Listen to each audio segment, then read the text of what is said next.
19వ వాక్యాన్ని మనం చదువుదాం. మీరు లోక సంబంధులైన ఎడల లోకము తన వారిని స్నేహించును, అయితే మీరు లోక సంబంధులు కారు, నేను మిమ్మలను లోకముల నుండి ఏర్పరచుకుంటేనే. చిన్న ప్రార్థన చేద్దాం. మమ్మల్ని మిక్కిలిగా ప్రేమించిన మా ప్రియ పరలోకపు తండ్రి, సర్వోన్నతుడా, కృపగల దేవానికి వందనాలు నాయన, స్తుతులతో స్తోత్రాలు ప్రభువా. గడిచిన 4 మాసములు నీ రెక్కల నీళ్లు భద్రపరిచి సజీవునిగా ఉంచి, బలహీనతో ఉన్నప్పుడు నీ అమూల్యమైనటువంటి బలమును నాకు ఇస్తూ మీరు కాచి కాపాడి ఈ 5వ మాసము మొదటి పునరుద్ధాన దినాన నీ ఆత్మీయ బిడ్డల యొద్దకు నాయన మీరు నడిపించిన విధమును బట్టి నీకు స్తోత్రాలు. ఈ సమయమందు మీరు నాతో మాట్లాడండి, మందరితో మాట్లాడండి ప్రభువా. నీ మాటలు వివరించుటకు జ్ఞానము లేనటువంటి వాడను. ధారాళముగా నీ మాటలు రాకుండా అడ్డుపడుతున్నటువంటి దృష్టిని దూరపరిచి ప్రతి ఒక్కరితో మీరు మాట్లాడి మహిమ తెచ్చుకోమని యేసయ్య నామములో అడిగి వేడుకొనుచున్నాము తండ్రి. చెప్పండి గట్టిగా హల్లెలూయా. ప్రభువైన యేసుక్రీస్తు చెబుతున్నటువంటి ఒక అమూల్యమైనటువంటి మాట ఏంటంటే, మీరు లోక సంబంధులైన ఎడల లోకము మిమ్మల్ని ప్రేమిస్తుంది, అయితే లోకము నుండి మిమ్మల్ని నేను ఏర్పరచుకున్నాను, మీరు లోక సంబంధులు కాదు. అందరు చెప్పండి. ఇప్పుడు ఎవరు మనము? లోక సంబంధులము కాము. చాలా జాగ్రత్తగా ఈ మాట గుర్తు పెట్టుకోవాలి. మనం ఏమై ఉన్నామంట? అందరు చెప్పండి. మనం ఏమై ఉన్నాము? దేవుడు ఏర్పరచుకున్నాడు. చదివే వాక్యాన్ని కొద్దిగా శ్రద్ధగా వినండి, చెప్పే మాటలన్నా వినండి. లోకములో నుండి మనల్ని దేవుడు ఏర్పరచుకున్నాడు. ఆయన అంటున్నారు, మీరు లోక సంబంధులు కాదు. అందరు చెప్పండి ఆ మాట. అయితే లోకానికి మనకేమి లేదట, సంబంధము లేదు అని జ్ఞాపకం చేస్తూ ఉన్నాడు. తామర పుష్పము ఎక్కడ ఉంటుంది? నీళ్ళలో ఉంటుందా? బురదలో ఉంటుంది. కానీ ఆ తామర పుష్పానికి ఏమంటదంటే, అదే ప్రకారంగా దేవుని బిడ్డలమైనటువంటి మనము లోకములో ఉన్నంత కాలము లోక మాలిన్యము మన జీవితాలలో మన కుటుంబాలకు అంటకుండా మనము జాగ్రత్త పడాలని ఆయన జ్ఞాపకం చేస్తూ ఉన్నారు. ఇక్కడ చాలా జాగ్రత్తగా గమనించండి. మీరు లోక సంబంధులు కాదు అనేటటువంటి మాటను మనం జ్ఞాపకం చేసుకోవాలి ఇక్కడ. అందుకే ప్రభువైన యేసుక్రీస్తు అన్నాడు, నా రాజ్యము లోక సంబంధమైనది కాదు. ఎవరి రాజ్యము? యేసయ్య రాజ్యమట లోక సంబంధమైనటువంటిది కాదు అని జ్ఞాపకం చేశాడు. మొదటి యోహానుకు రాసిన పత్రిక 2వ అధ్యాయము 16వ వచనాన్ని కనుక మనం చదివితే, లోకములో ఉన్నదంతయు శరీరాశ, నేత్రాశ, జీవపు డంబములు ఇవి తండ్రి వలన కలిగినవి కాదు అని చెప్పాడు. ఇవన్నీ కూడా ఒక దినమందు ఏమైపోతాయంటే నశించిపోతాయి. లోకముల నుండి వేరు చేయబడినటువంటి నీవు లోక సంబంధివి కాదని చెప్పి దేవుడు చెప్పినటువంటి నీవు ఈ 2 ఆశలలో నువ్వు బందీగా మార్చబడకూడదని ఆయన జ్ఞాపకం చేస్తున్నాడు. లోకంలో 2 ప్రధానమైనటువంటి ఆశలు ఉన్నాయి. శరీర ఆశ. యేసు ప్రభువా, ఈ దినమందు నేను తీర్మానం చేసుకుంటున్నాను, ఈ సంవత్సరం అంతా కూడా నేను పట్టుసీర కట్టుకోను. నా మనసులో తీర్మానం చేసుకున్నాను, మళ్ళీ క్రిస్మస్ పండుగ వచ్చిన తర్వాత మళ్ళీ పట్టుసీర కట్టుకుంటాను. ఈ ఆశ శరీర సంబంధమైనటువంటి ఆశ, నేత్రాశ ఉంది. చాలా ప్రమాదకరమైనటువంటి ఆశ, చాలా ప్రమాదకరమైన ఆశ. ఈ రోజున గమనించండి, కుటుంబాలలో అపవిత్రత, కుటుంబాలలో హత్యలు, కుటుంబాలలో ఎడబాటు కలగడానికి గల కారణం ఏమిటంటే నేత్రాశ. ఒక వ్యక్తి ఇలాగే, అది ఏ గ్రామం ఫోన్లో ఉండేది, ఇన్స్టాగ్రామ్ అంట గ్రామం. ఆ గ్రామంలో ఒక తల్లి పరిచయం అయింది, ఆమెకు 40 సంవత్సరాలు. ఇద్దరు పిల్లలు ఉన్నారు, చక్కటి భర్త ఉన్నాడు, కుటుంబములు ఏ లోటు లేదు ఆ తల్లికి. ఆ గ్రామంలో 20 సంవత్సరాల వయసు కలిగినటువంటి అబ్బాయి పరిచయం అయితే భర్తని విడిచిపెట్టి, పిల్లల్ని విడిచిపెట్టి, కుటుంబాన్ని విడిచిపెట్టి 20 సంవత్సరాల అబ్బాయితో పెళ్లి చేసుకుంది. ఎంత ప్రమాదకరమైనటువంటిదో చూడండి. మనిషి ఎప్పుడైనా ఆలోచన చేస్తున్నాడా? నేను చూస్తున్నటువంటి నేత్రాలు ఎంత ప్రమాదకరమైనవో అని ఎప్పుడైనా మానవుడు ఆలోచన చేస్తున్నాడా? స్త్రీలే కానీ పురుషులే కానీ చూసినదల్లా కావాలని ఆశించేటటువంటిది నేత్రం. నీ జీవితాన్ని ఆత్మీయతలు ఎదగకుండా, జీవ మార్గములు నేను పయనించకుండా నిత్య నరకాగ్నికి తీసుకొని వెళ్ళేది కూడా ఈ నేత్రాలే.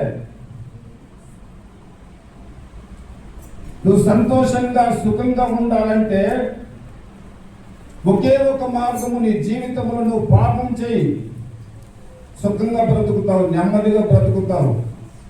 సుఖంగా నెమ్మదిగా బ్రతకాలంటే నేను దొంగగా మారాలా, ఒక అంతకునిగా మారాలా, ఏదో రకమైనటువంటి పాపముతో నేను జీవించాలా. ఏ ఆశ ఇదే చెప్పండి, ఏ ఆశమా? నేత్రాశ. ఇవి చాలా ప్రమాదకరమైనటువంటి. వీటిని జయించకపోతే నువ్వు ఏ సంబంధివే అని అంటాడు. నేను లోకముల నుండి నేను ఏర్పరచుకున్నాను, ఈ రోజు నుండి నువ్వు లోక సంబంధివి కాదని ప్రభు చెప్పాడు. నువ్వు చెప్తే సరిపోద్దా ప్రభువా? మాకు ఎన్ని ఆశలు ఉంటాయి లోకములో జీవిస్తున్నాం కదా, ఎన్ని ఆశలు ఉంటాయి, అవన్నీ మేము ఎట్లా చంపుకోవాలా? కాస్త అవిటిని కూడా రుచి చూడాలి కదా అనేటటువంటి కోణములో మానవుడు జీవిస్తూ వస్తున్నాడు జీవితము. చాలా మంది గమనించండి, ప్రభువు పైన సంపూర్ణంగా ఆధారపడి బ్రతుకుదాము, జీవిస్తామనేటటువంటి ఆశలు ఈ దినమందు విశ్వాస జీవితంలో లేదు. నా కుటుంబంలో ఉండేటటువంటి శాపము, నా కుటుంబంలో ఉండేటటువంటి బాధ, ఈ ఇబ్బందులు ఏ రీతిగా తొలగిపోతాయో దేవుని మందిరానికి వస్తూనే పంచాంగాలు చూస్తారు. ఎంత ప్రమాదకరమైన అంచులలో మనం ఉన్నామో మీరు గమనించండి.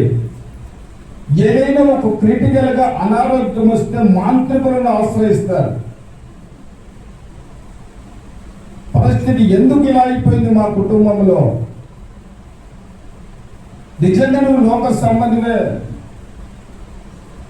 నువ్వు లోకాన్ని ఇంకా విడిచిపెట్టలే. ఒకవేళ విడిచిపెట్టాయి అంటాడు, నువ్వు లోక సంబంధివి కాదు. మరి ఎవరి సంబంధివే?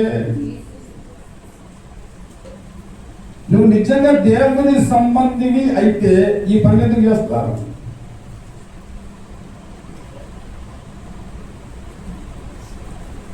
నెల్లూరులో ఒక ఆమె గృహం కట్టుకున్నది. ప్రతి సంవత్సరం వెళ్ళి నేను వాళ్ళ ఇంట్లో ఉండి మీటింగ్ జరిపించాను. 3 రోజులు సువార్త కూడికలు. హైదరాబాద్ నుండి నేను బయలుదేరి వెళ్ళేవాను. 3 రోజులు అక్కడనే ఉండి దేవుని సువార్త ప్రకటించేవాడు. గృహాన్ని కట్టుకుంటే గృహ ప్రవేశానికి మేము రమ్మని చెప్పి మాకు వాళ్ళు ఫోన్ చేసి చెప్తే బయలుదేరి వెళ్ళాం. మేము వెళ్ళే లోపల అక్కడ ఏం చేశారంటే ఇంటి ముందు మామిడి తోరణాలు కట్టారు, ఇంట్లో పాలు పొంగిచ్చారు. ఆ తర్వాత 10 మంది విధవరాలకు భోజనం పెట్టారు. అయ్యా ఇదేంటి ఇలా చేశారో మేము రాకముందని మేము అడిగితే, ఇది మా పూర్వీకులు చెప్పారు కాబట్టి ఇది రక్తములో ఉంది ఆచారం, ఇది ఎట్టపోతుంది పాస్టర్ గారు, ఇది ఎప్పటి నుండో జరిగేది కదా, దీన్ని ఎట్ట మానుకోమంటారు లేదు, మీరు చేసేది మీరు చేయండి.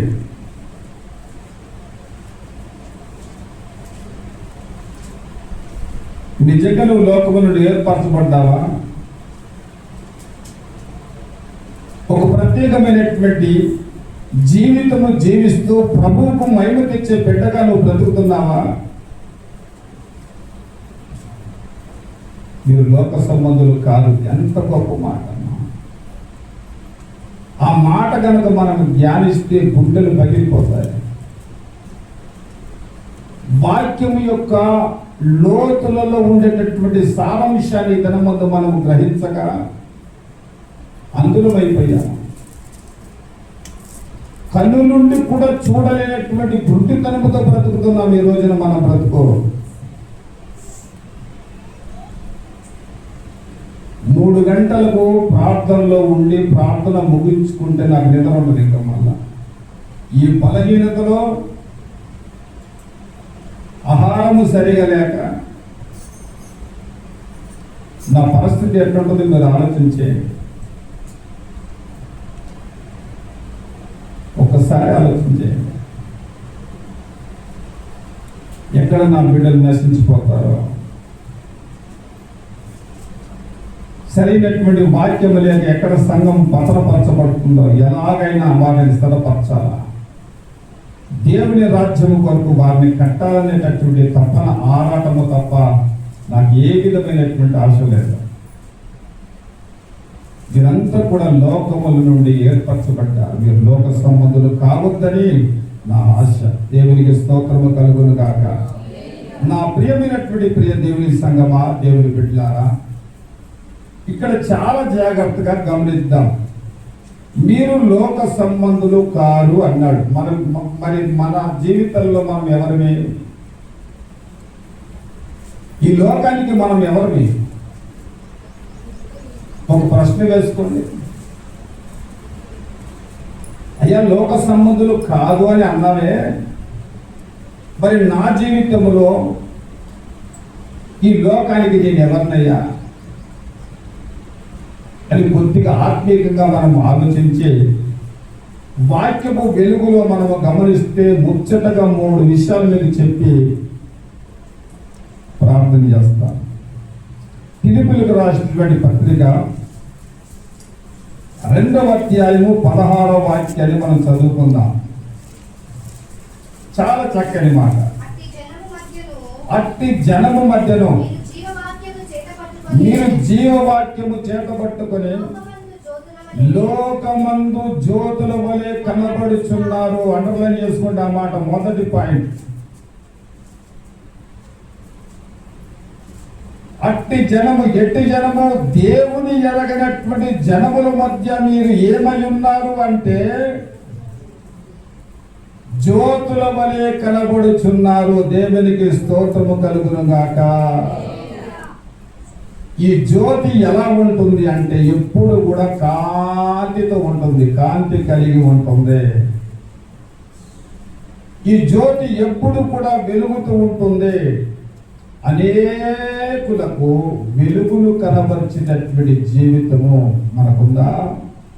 వెలుగుతున్నామా మనము? ఒక జ్యోతి వెలిగితే ఆ వెలుగునకు అనేక మంది ఆ వెలుగు చూడటానికి వస్తారు. ఆ జనుల మధ్య జీవవాక్యమును చేతపట్టుకొని ఒక జ్యోతుల వలె మీరు ప్రకాశించండి అని చెప్పి ఆయన జ్ఞాపకం చేస్తున్నాడు.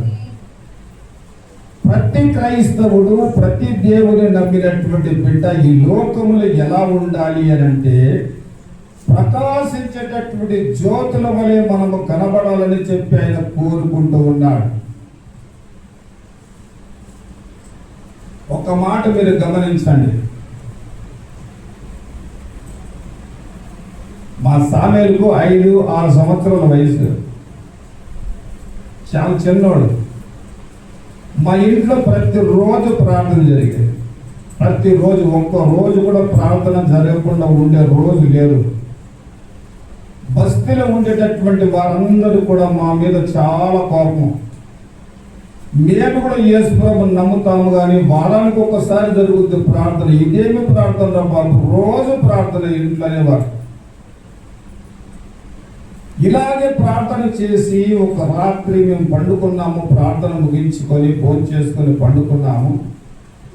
సరిగ్గా అర్ధరాత్రి మధ్యరాత్రిలో వాడు లేచి కూర్చొని, అందుకో సాగు వస్తుందని చెప్పాడు. వెంబడి నేను దగ్గరికి తీసుకొని ప్రార్థన చేశాను. రాత్రులు నిద్రలో భయపడ్డాడు బిడ్డని ప్రార్థన చేస్తే పండుకున్నాడు. పండుకొని ఒక 10-15 నిమిషాల తర్వాత మళ్ళా అదే మాట చెప్తున్నాడు, సాగు వస్తుంది, మన ఇంటి ముందుకు సాగు వస్తుంది అంటున్నాడు. వాడు చెప్పిన అరగంటకు ఒక కారు వచ్చి మా ఇంటి ముందు నిలబడితే ఆ కారులో శవం ఉంది. ఎవర్రా అని చెప్పి బయటికి పోయి చూస్తే పాశ్రమ గారి వారి మేనమామ చనిపోయాడు. వాళ్ళ పెద్ద మా శవాన్ని తీసుకుని మా ఇంటి దగ్గరకు వచ్చింది. వాడు మా పక్కకు పండుకుంటే మాకు సెగ వస్తుంది. వారి శరీరంలో ఉండేటటువంటి వేడి మాకు తగులుతూ ఉంది. నేను డ్యూటీకి వెళ్తే చెప్పు అని మీరు హాస్పిటల్కి తీసుకెళ్ళండి, చాలా జ్వరంగా ఉందంటే హాస్పిటల్కి పోయి చూసి థర్మోమీటర్ పెట్టి చూస్తే జ్వరం లేదు, ఏమి లేదు, జ్వరం లేదు. ఇంటికి తీసుకుని వచ్చిన తర్వాత కూడా అదే వేడి. అలాగా ఒక 4 రోజులు గడిచింది. మరలా అర్ధరాత్రి అదే మధ్యరాత్రిలో లేచి డాడీ ఒక ఆమె కాల్చుకొని వస్తుంది, బయటికి వెళ్ళి చూడమన్నాడు. వెంబడి పరిగెత్తుకొని తర్వాత తీసి చూస్తే ఒక సహోదరి కాల్చుకొని నడుచుకుంటూ వస్తూ ఉంది. కొంత దూరం నడుచుకుంటూ వచ్చి కుప్పకొని పడిపోయింది. మేము చాలా కంగారు పడ్డాము, ఆశ్చర్యపడ్డాము. చిన్నతనం అందే దేవుని యొక్క ఆత్మ చేత బలముగా నింపబడి వాడు చెప్పే మాటలు వినడానికి పద్దెనగరు, బాలనగరు, Kukatpally housing board, Suraram colony, ఆలగడ్డపాయి, బోరుపల్లి ఈ ప్రాంతం ఇవన్నీ కూడా ఒకే సంఘంలో ఉండేటటువంటి బ్రాంచులు. చాలా మంది విశ్వాసులు వచ్చేవారు వాడి నోటి నుండి ఏమో శుద్ధ వినాలని చెప్పి. వాడు అలాగా పెరుగుతూ ఉన్నాడు. ఈ మధ్య కూడా ఒక సంఘటన జరిగింది. 10 సంవత్సరాల తర్వాత మా రెండో కోడలు గర్భవతి అయితే మా కుటుంబంలో మేమందరం కలిసి ప్రార్థన చేస్తూ ఉన్నాము, కుమారులు పుట్టాలని.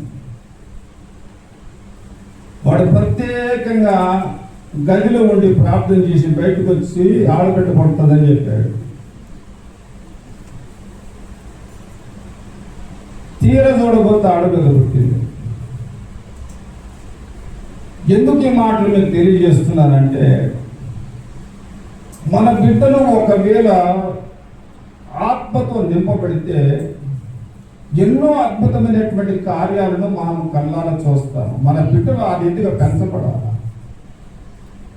ఈ రోజు నేను ఒకటి గర్వించేటటువంటిది ఏమిటంటే, దేవుడు నాకు 5 మంది బిడ్డలను ఇస్తే 5 మంది దేవుని సన్నిధానం నుండి తొలగిపోవాలి. అందరూ కూడా ప్రభువులోనే ఉన్నారు, ఆయన మార్గాలను అనుసరిస్తూ ఉన్నారు. మీరు చాలా జాగ్రత్తగా గమనించండి. అందుకే అపోస్తలుల కార్యము 1వ అధ్యాయము 8వ వాక్యాన్ని మనం చదివితే, పరిశుద్ధాత్మ మీ మీదికి వచ్చినప్పుడు చాలు, మనలో ఉండే నడినెత్తి నుండి పాదముల వరకు కలిగిన ప్రతి బలహీనతను దేవుడు తొలగించి ఆయన శక్తితో మనల్ని నింపుతాడు. ఎప్పుడు ఆయన శక్తి మనలో ప్రవేశిస్తుందంటే మన హృదయము అంతర్భాగములో మర్మ గర్భితమైనటువంటి పాపము ఏదైతే ఉందో అది ఉన్నంత కాలము దేవుని ఆత్మ చేత మనం నింపబడలేము. ఆ పాపము తొలగిపోవాలి. అప్పుడు పరిశుద్ధాత్ముడు నీలోనికి ప్రవేశిస్తాడు. నా జీవితంలో దేవుడు చేసిన అనేకమైనటువంటి కార్యాలు, మరణపు అంచులో ఉన్నటువంటి వారిని కూడా దేవుడు బ్రతికించాడు. ఈ రోజున వాళ్ళు సజీవులుగా ఉన్నారు. నేను సేవకులతో పాటు పరిచర్య చేస్తూ ఉన్న దినాలు మీరు చాలా జాగ్రత్తగా గమనించండి. అందరూ పరిశుద్ధాత్మతో నింపబడ్డారు, ఆనందిస్తూ ఉన్నారు. ఎంత ప్రార్థన చేస్తున్నా నా ఆత్మచేత నింపబడడం. ఎందుకు నింపబడలేదని ఒక రోజు కన్నీరు కాలుస్తూ ఒంటరిగా ప్రార్థన చేస్తే అన్ని చేసేవాడిని. స్తుతి వాక్యం నేనే చెప్పేవాడిని, కుటుంబ ప్రార్థనలు నడిపించేవాడిని, పాటలు పాడేవాడిని, అందరినీ సమకూర్చేవాడిని, అన్ని చేసేవాడిని. కానీ ప్రార్థన అయిపోయిన వెంటనే అవతలు పోయి తంబాకేస్తున్నాను. ఎందుకు ప్రభువా నా పరిస్థితి, ఆత్మతో ఎందుకు నేను నింపబడలేదని నేను భారం కలిగి ప్రార్థన చేస్తే ఆ పొట్లం వచ్చి నా ముందు నిలబడదు. ఇప్పుడు ఆత్మతో నింపబడకుండా ఉండటానికి గల కారణం ఏంది? ఇప్పుడు చెప్పండి కదా.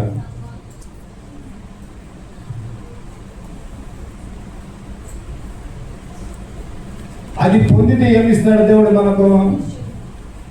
ఇప్పుడు ఆ శక్తిని బట్టి దేవుడు మీ మద్దతును నడిపించాడు.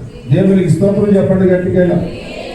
కాబట్టి ప్రతి క్రైస్తవుడు ఏమై ఉండాలంటే వెలుగునిచ్చేటటువంటి వాడుగా ఉండాల. మత్తయి సువార్త 5వ అధ్యాయము 14వ వాక్యము. మీరు లోకమునకు వెలుగై ఉన్నారు. చాలు. ఎంత చక్కటి మాటలమ్మా. క్రైస్తవుడు అంటే అనామకుడు కాదు, ఏమాత్రము కూడా లోకానికి బానిసలుగా బ్రతికేటటువంటి వాడు కాదు. వాడు లోకానికి వెలుగై ఉన్నాడు. అదే 5వ అధ్యాయం 35 వచనం చదువుదాం. యోహాను సువార్త 5:35. యోహాను సువార్త 5:35. అతడు మండుచు ప్రకాశించుచున్న దీపమయ్యుందని ఇక్కడ యోహాను గురించి చెప్తున్నాడు. అతడు ఎలాంటి వాడంటమ్మా? అతని ఆహారం ఏమిటి? అతని వస్త్రం ఏమిటి? అతడు ఏమి తింటున్నాడు? ఎలా జీవిస్తున్నాడు? అతడు ఏమై ఉన్నాడంటే మండుచు ప్రకాశించుచున్న దీపమై ఉన్నాడు. నీ ఆత్మీయ జీవితంలో నువ్వు ఎలా ఉన్నావు? నిజంగా మనం ప్రశ్న వేసుకోవాలి. నా ఆత్మీయ జీవితంలో నేను ఎలా ఉన్నాను? వెలుగై ఉన్నానా? నేను ఒక కుటుంబంలోకి వెళ్తే ఆ కుటుంబంలో నా వెలుగు ప్రకాశించాలి.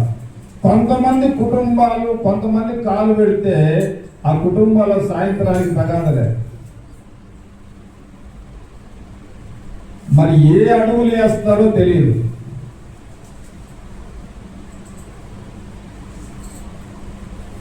మనం అడుగు పెడితే ఇతర ఇంట్లో ఏం కావాలమ్మా?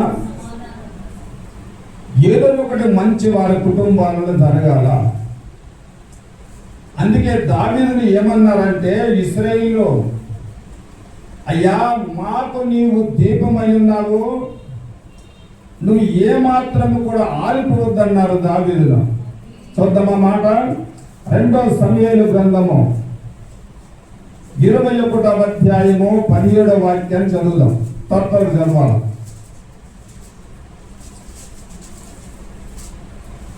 2వ సమూయేలు 21:17.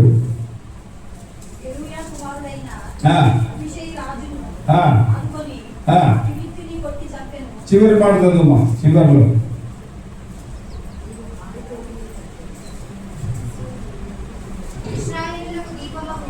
ఇశ్రాయేలులకు దీపముకు నీవు ఆరిపోవద్దు. దేవునికి స్తోత్రం చెప్పండి అందరు చేతులెత్తి. ఇప్పుడు దావీదు బ్రతికినంత కాలం ఎలా బ్రతికాడంటే ఇశ్రాయేలుకు దీపముగా ఉన్నాడు. మరి నువ్వు బ్రతికినంత కాలం నీ కుటుంబానికి ఎలా ఉన్నావు? నువ్వు బ్రతికినంత కాలము నీ కుటుంబానికి నువ్వు ఎలా ఉన్నావు ఒక్కసారి జ్ఞాపకం చేసుకో. జకర్యా గ్రంథము 3వ అధ్యాయము మొదటి 2 వచనాలు. ఇక్కడ యెహోషువను గురించి చెప్తున్నటువంటి మాట గమనించండి. సాతాను ఫిర్యాదు చేస్తుంది. ఆ, యెహోవా నన్ను గద్దించెను. ఆ, ఆ, ఆ, ఆ. ఏమంటున్నదే సాతాను, నువ్వు చాలా పొగుడుతున్నావు నీ కుమారుని బట్టి.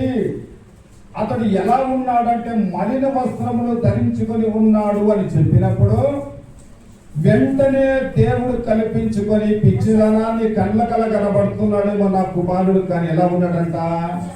అగ్నిలో నుండి తీయబడినటువంటి కొరివి వలె నా కుమారుడు ఉన్నాడు. దేవునికి స్తోత్రం చెప్పండి. యెహోషువను గురించి దేవుడు ఆ సాక్ష్యం చెబుతున్నాడంటే ఈ రోజున నిన్ను బట్టి, నీ కుటుంబాన్ని బట్టి, నన్ను బట్టి, మనల్ని బట్టి ఎవరైనా ఆ రీతిగా సాక్ష్యం చెప్తున్నారా? పర్వాలేదమ్మా, ఆ సంఘంలో ఆ సహోదరి ప్రార్థన పర్వాలమ్మా, ఆ సహోదరుడు మంచి పరిచారకుడమ్మా అని మనల్ని గురించి సాక్ష్యం చెబుతున్నారా?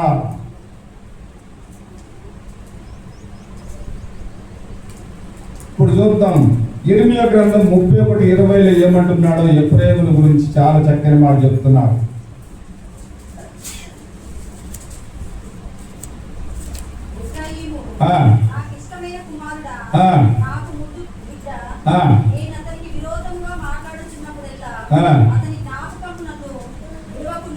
ఇక్కడ ఏమన్నాడు? ఎఫ్రాయిము నాకు ముద్దు బిడ్డ, నువ్వు నాకు చాలా ముద్దు బిడ్డవు నాయన. ఈ ముద్దు బిడ్డ ఏమైపోయాడు చివరికి అంటే హోషే గ్రంథము 6వ అధ్యాయము 4వ వచనం చదువుదాం. ఇంతసేపు చదివితే ఎట్లమ్మా?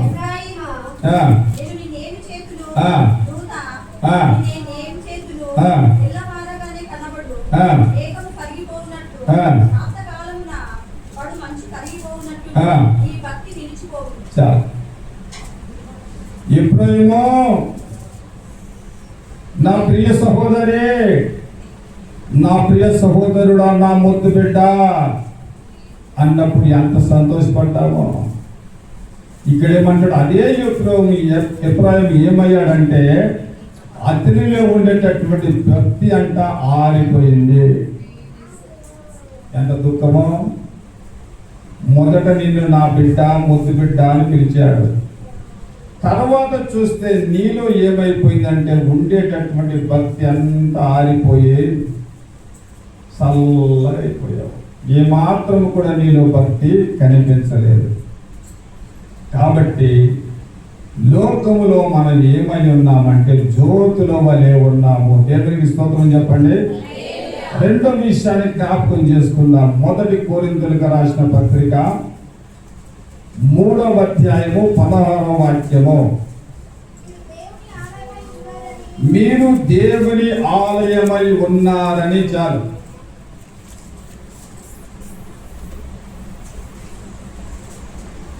ఇప్పుడు మనమంతా ఒక ప్రశ్న వేసుకుందాం. ఇప్పుడు దేవుని బిడ్డలమైనటువంటి మనమందరం ఇక్కడ ఏమైందన్నమాట? అందరు చెప్పండి, కనపడలా?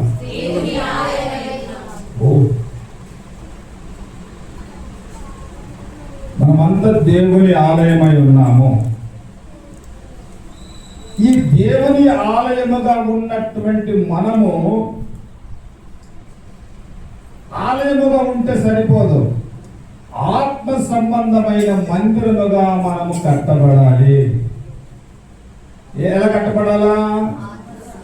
ఆత్మ సంబంధమైన మందిరముగా కట్టబడితే తప్ప ఆ మందిరములో ప్రభువు నివసించడు.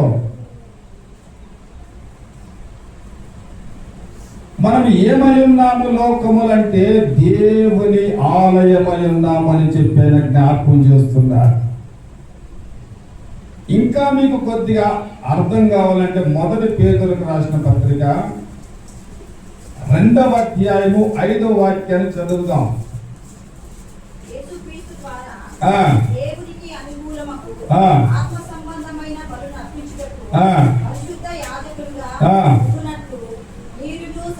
మీరు సజీవమైన రాళ్ళ బలి నుండి ఆత్మ సంబంధమైన మందిరముగా కట్టబడుచున్నారు అన్నాడు. దేవునికి స్తోత్రం చెప్పండి.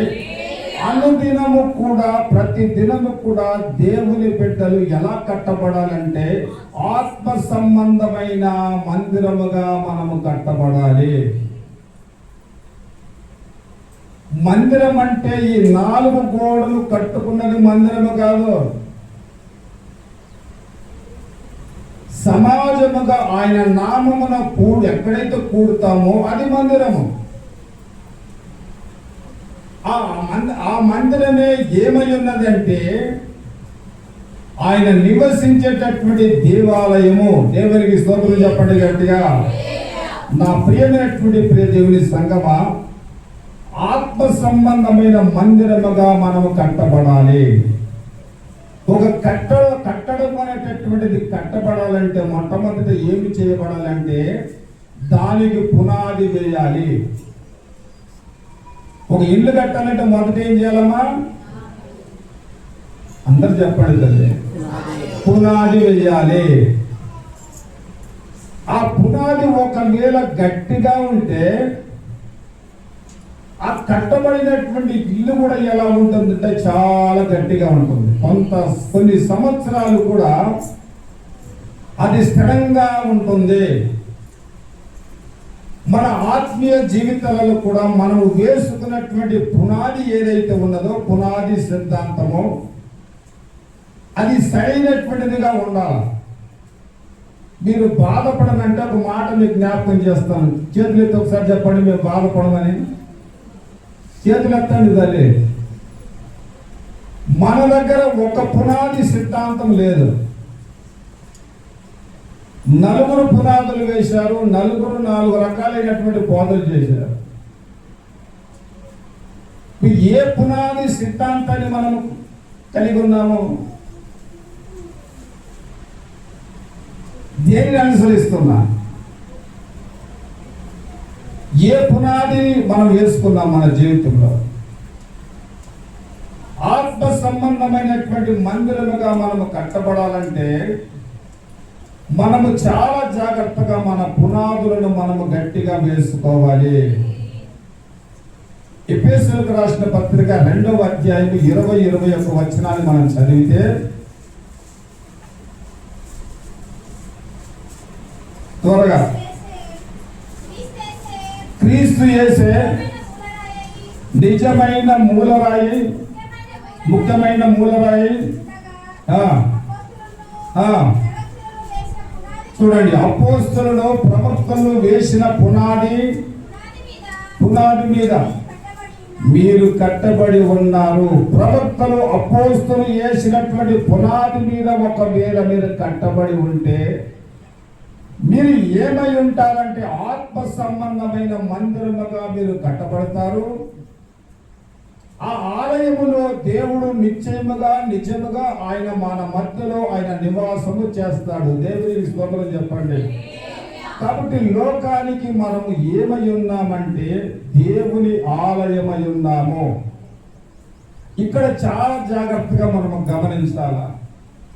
ప్రభువైన యేసుక్రీస్తు సత్యనుడిగా ఈ లోకములో సంచరించిన దినాలలో ఒక చక్కటి ఉపమానము చెప్పాడు. ఒక ఇల్లు ఇసుక మీద కట్టబడింది, ఒక ఇల్లు బండ మీద కట్టబడింది. అప్పుడు 3 కార్యాలు జరిగాయి. ఏం కార్యాలు జరిగాయి? ప్రతిరోజు బైబిల్ చదువుకుని అంత మన చేతులు కలుగుతుంది. మీకు దండం పెడతాను, చదవండి. ప్రతిరోజు చదవండి. మీ కుటుంబాలు బాగుపడతాయి. ప్రతిరోజు 4 అధ్యాయాలు చదవండి. బండ మీద కట్టబడినటువంటి ఇల్లు ఉంది, ఇసుక మీద కట్టబడినటువంటి ఇల్లు ఉంది. మొట్టమొదట ఆ ఇంటికి ఏమొచ్చిందంటే గాలి వచ్చింది. ఈ గాలి ఎక్కడి నుండి వచ్చిందంటే ఏదో ఒక సైడ్ నుండి గాలి వచ్చింది ఆ ఇంటి మీదకి. ఏరుకి ఎంతమంది కుమారులు? ఇప్పుడు బయట చూడాలి. కుమార్తెలు ఎంతమంది? వీళ్ళందరూ కూడా విందు చేస్తుండగా జరిగిన సంగతి ఏమిటంటే ఒక బలమైనటువంటి గాలి వచ్చి ఆ ఇంటిని తాకినప్పుడు ఆ ఇల్లంతా కూడా పడిపోయి ఏమైపోయారంటే అందరూ ఒక్క దినమందే యాత్ర చేశారు. ఏ గాలి ఇది? గాలి ఎక్కడి నుండి వచ్చింది? అపవాదైనటువంటి సాతాను ద్వారా వచ్చినటువంటి గాలి ఎక్కడికి వచ్చింది? ఆ ఇంటి మీదకి వచ్చింది.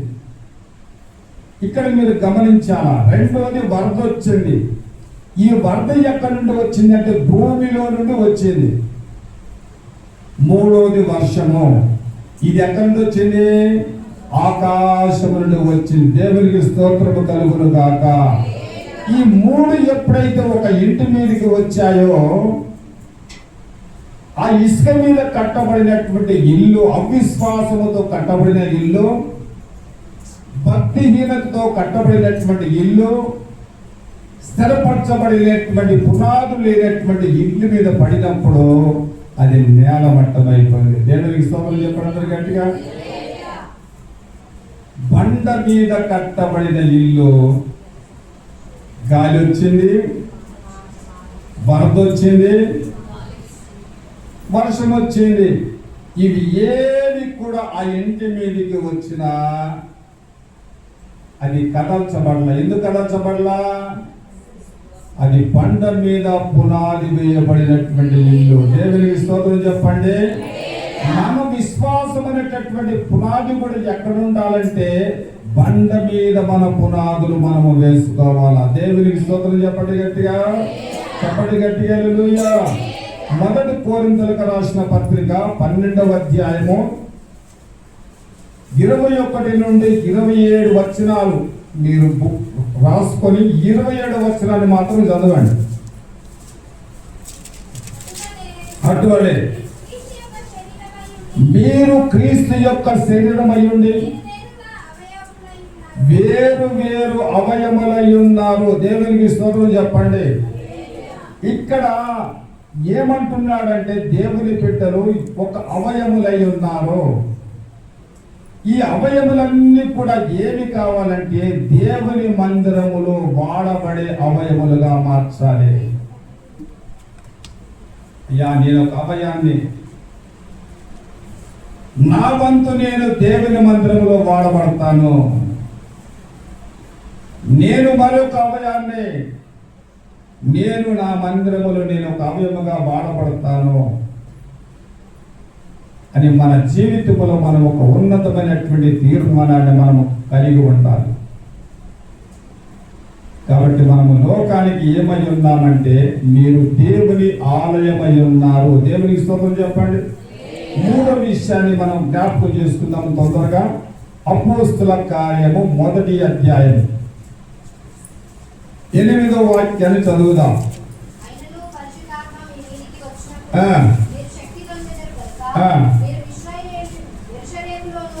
గమనించండి. యెరూషలేములోను యూదయ సమరయ దేశమంతటను భూదిగంతలముల వరకు మీరు సాక్షులయ్యుందురు. దేవునికి స్తోత్రం చెప్పండి. ప్రతి విశ్వాసి లోకములో ఏమై ఉండాలంటే దేవునికి సాక్షులై ఉండాలి.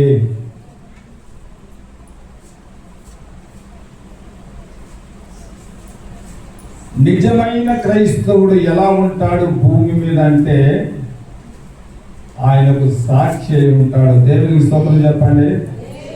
ఎప్పటిదాకా అమ్మా మనము దేవుని కొరకు మనము సాక్షులుగా ఉండాలి. ఎప్పటిదాకా అంటే తుది శ్వాస పోయేంత వరకు. ఇక్కడ చాలా జాగ్రత్తగా గమనించండి.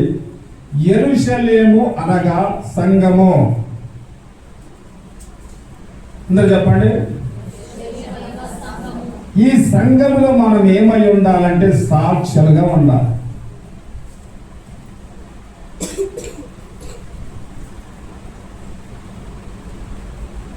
ఈ మొదటి వారము, ఈ 5వ మాసంలో లెక్క ప్రకారంగా చూస్తే నేను మీకు సాక్ష్యానికి సమయం ఇవ్వాలా? నేను ఎందుకు ఇవ్వలేదు చెప్పండి. మీరు చెప్పండి, ఎందుకు ఇవ్వలేదు? అడగండి అమ్మా. మీరు సాక్ష్యం చెప్తలేరు కాబట్టి నేను ఇవ్వాలా? అయితే యెరూషలేము అనగా సంఘము. ఆ సంఘములో ప్రతి క్రైస్తవుడు ఏమై ఉండాలంటే సాక్షి అయి ఉండాలా. చాలా జాగ్రత్తగా గమనించండి. మనం ఏమై ఉండాలా? ఎక్కడ సాక్ష్యమై ఉండాలా? దేవుని యొక్క సంఘములో సాక్ష్యమై ఉండాలా. నువ్వు చెప్పిన సాక్ష్యాన్ని బట్టి అనేకులు మారు మనసు పొందుతారు. దేవుడు నీ జీవితంలో చేసిన మేలులను బట్టి అనేక మంది రక్షింపబడతారు. నీవే నీ విశ్వాస జీవితంలో నువ్వు నాటబడినటువంటి సంఘములోనే నువ్వు సాక్షివై ఉండకపోతే ఎలా ఆత్మలు రక్షణలోనికి నడిపించబడతారో. నీ కుటుంబంలో ఎప్పుడు మార్పు కలుగుతుంది? నీ కుటుంబంలో ఉండే ప్రతి ఒక్కరూ దేవుని మందిరానికి ఎప్పుడు వస్తారంటే నీ సాక్ష్యాన్ని బట్టే.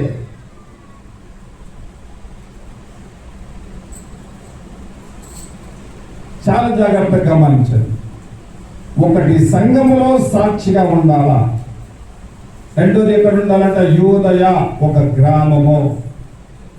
ఆ గ్రామంలో కూడా మనం ఎలా ఉండాలంటే సాక్ష్యమై ఉండాలా. మన సాక్ష్యము గ్రామం అంతటిలో కూడా మనల్ని గురించి సాక్ష్యం చెప్పాలా. ఫలాని కుటుంబం అంటే అయ్యా నిజంగా వాళ్ళు దేవుని యొక్క బిడ్డలయ్యా. ఎంత వినయమో, ఎంత విధేయత, వాళ్ళ మాటలు చూసినా, వాళ్ళ ప్రవర్తనలు చూసినా, వారి నడకలు చూసినా ఎంత విధేయులై ఉన్నారని ఆ గ్రామము నుండి ప్రజలంతా కూడా నిన్ను గురించి నువ్వు సాక్ష్యమై ఉన్నారు. నీ గురించి సాక్ష్యం చెప్తున్నారమ్మా. నీ పక్కింటోళ్ళ నిన్ను గురించి సాక్ష్యం చెప్పడం, నీ బంధువులు చెప్తున్నారా?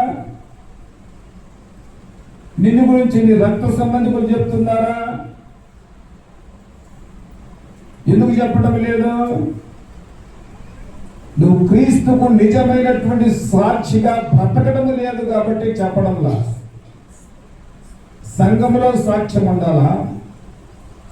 మనము జీవించే గ్రామంలో మనకు సాక్ష్యం ఉండాలా.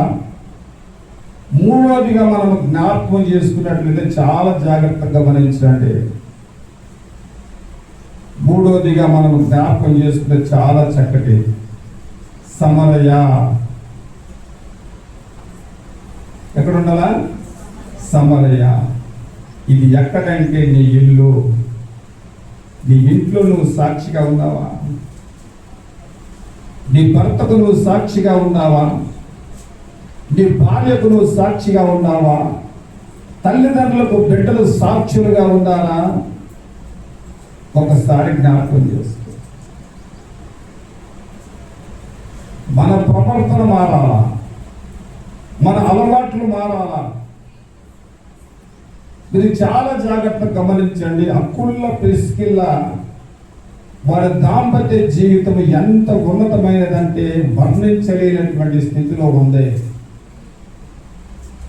అపోస్తలుడైనటువంటి పౌలు వారిని కనుగొని వారి ఇంట 1.5 సంవత్సరము వారి దగ్గర ఉంటే 1.5 సంవత్సరము ఆ దైవ సేవకుని అకుల్లా ప్రిస్కిల్లా పోషించారు.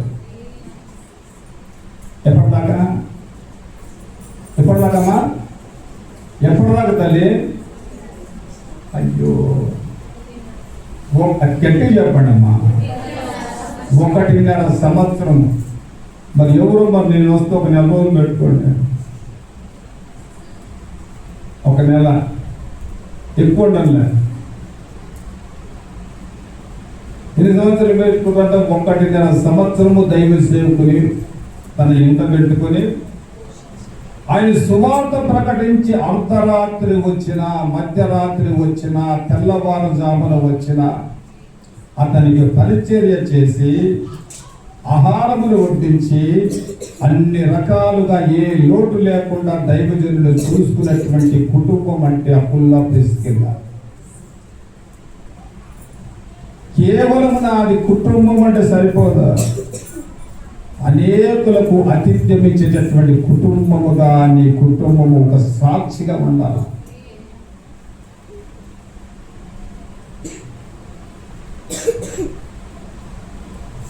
చాలా జాగ్రత్తగా గమనించాను. ఎలిజబెత్ జకరయ్య ఎంత మంచి సాక్ష్యం ఆ కుటుంబంలో, చాలా ఉన్నతమైనటువంటి సాక్ష్యం కలిగారు. ఇస్సాకు రుబ్కా ఉంది, ఎంత మంచి సాక్ష్యము వారిదే. శారమ్మ అబ్రహాం ఉన్నాడు, ఎంత మంచి సాక్ష్యమో. తన భర్తను నా యజమానుడాన్ని సంపాదించేది. ఈ రోజున మనం ఏమని సంపాదిస్తున్నాము? భర్త లేకుండా ఒకవేళ లోకములో తలెత్తుకొని నువ్వు జీవించగలవా?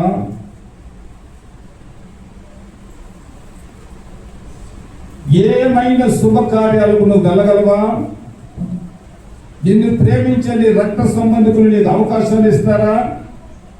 నువ్వు భర్త లేని దాని మీద దూరంగా ఉండవు. భర్త జీవించినంత జీవిత కాలమే భార్యకు విలువ. భర్త లేకపోతే భార్యకు విలువ లేదు.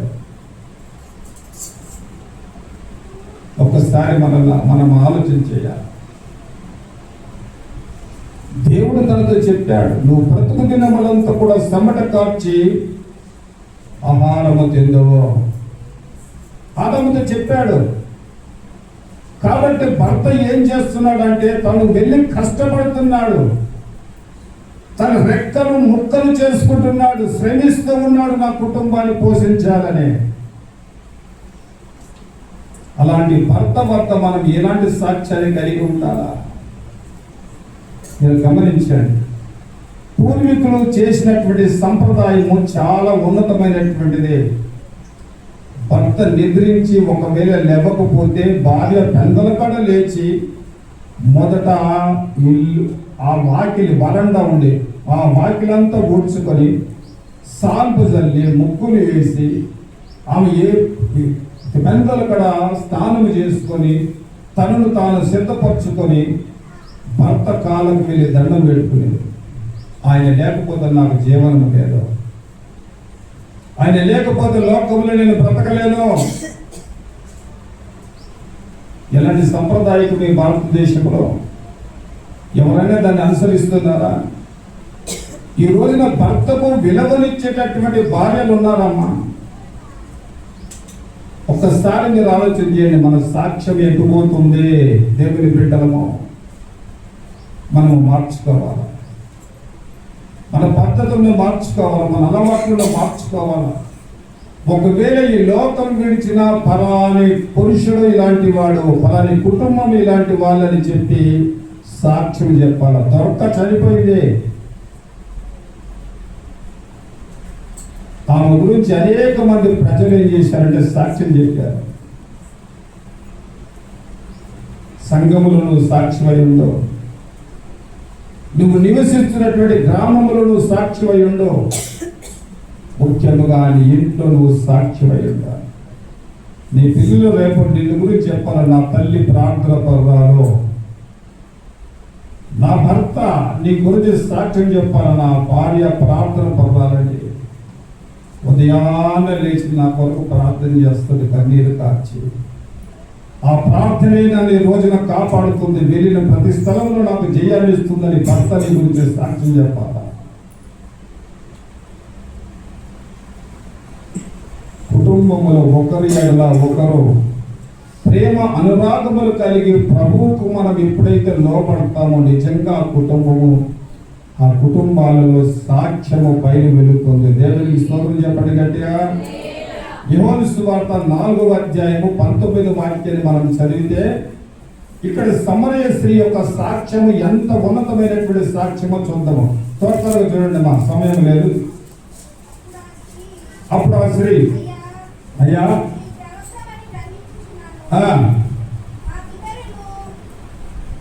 4:39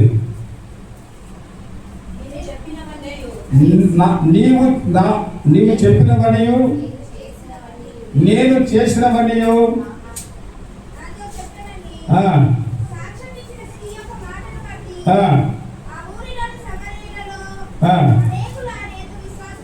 గట్టిగా చెప్పండి. సమరయ స్త్రీ తన జీవితంలో ఆ కుండను విడిచిపెట్టేంత వరకు ఒక జీవితము, ఆ కుండను విడిచిపెట్టిన తర్వాత ఆమెలో మార్పు వచ్చింది. ఇక మీదట నేను ఎలా బ్రతకాలనుకున్నదామే, దేవునికి నేను సాక్షిగా బ్రతకాలనుకున్నది. ఆ గ్రామములోనికి వెళ్ళి చూస్తే ఆమె చెప్తుంది, నాకు జరిగినవన్నీ నాతో చెప్పినటువంటి వాడు మన మధ్యలో ఉన్నాడు, మీరు రండి. ఆమె సాక్ష్యాన్ని బట్టి గ్రామం అంతా కూడా రక్షణలోనికి నడిపించబడింది. ఒకసారి మన విశ్వాస జీవితంలో మనల్ని మనము పరిశీలన చేసుకోవాలి. మనం ఏమై ఉన్నామో గమనించండి. మనం ఏమై ఉన్నాము? ఈ లోకములో సాక్షులమై ఉన్నాము. మన సాక్ష్యము ఫలించాల. తరతరాలు మన యొక్క సాక్ష్యము ఈ భూమి మీద నిలిచిపోవాలి. ఒక మాట చూసుకొని ప్రార్థన చేసుకుందాం. 2 కొరింథీయులకు రాసిన పత్రిక 3వ అధ్యాయము 2వ వాక్యం చదువుదాం.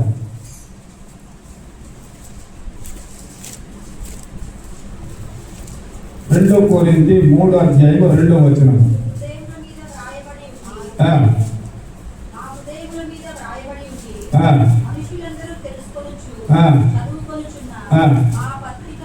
చాలు. మనం ఏమై ఉన్నామంటే లోకమునకు ఒక పత్రిక అయి ఉన్నాము. అందరు చెప్పండి, మాట చెప్పండి మా. నేను లోకమునకు పత్రికనై ఉన్నాను. ఈ పత్రిక ఎర్లీ మార్నింగ్ రిలీజ్ అయ్యి వచ్చిందంటే ప్రతి ఒక్కరు ఏం చేస్తారు? నాకు కోపం అడిగాను, చెప్పండి. ఏం చేస్తారు? పత్రిక ప్రతిరోజు గమనించండి. ఉదయాన్నే లేచి న్యూస్ పేపర్ చదువుతారు. ఉదయాన్నే లేచి ఏం చేస్తారు? టీవీ పెట్టుకొని వార్తలు వింటారు, కానీ బైబిల్ చదవరు. ఎంత ఆశ్చర్యమో! ప్రజల యొక్క వింత వింత చేష్టలు చూస్తే చాలా ఆశ్చర్యాన్ని కలిగిస్తుంది. మనం ఈ లోకములో ఏమై ఉన్నామంటే పత్రికలు వనరుల గురించి అనేకులు చదవాలి. అని నేను చెప్పండి. ఈ ఎండాకాలంలో నాకు వచ్చే కోపానికి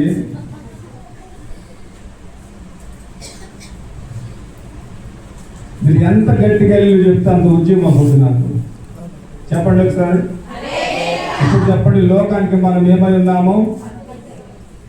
జ్యోతులమై ఉన్నాము. జ్యోతి అంటే కాంతి